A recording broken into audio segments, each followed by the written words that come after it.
L'exposition, elle est dédiée aux parents et au jeune public. Et ce que l'on a voulu faire, c'était faire voir comment la science étudiait la grotte Chauvet.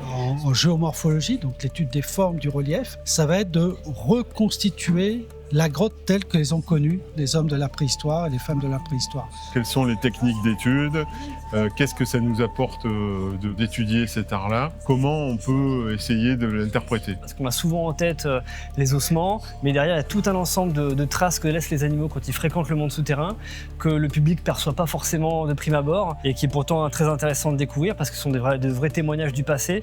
Le module qu'il a été choisi de présenter dans cette exposition, en tout cas pour le volet lié à la 3D, qui est la photogrammétrie, pour pouvoir générer des modèles 3D qui vont être métriquement précis, et donc on va pouvoir utiliser pour la recherche, mais qui vont aussi servir pour la médiation, comme c'est le cas dans l'exposition. Le but, c'est de les accueillir, de leur montrer comment utiliser tous ces modules, puisque tout est participatif, les visiteurs peuvent toucher à tout, peuvent participer à tout. Ce n'est pas la grotte Chauvet qui est exposée, mais quelles sont les disciplines scientifiques au cœur de cette grotte? Quelles sont les compétences qui vont étudier cet objet?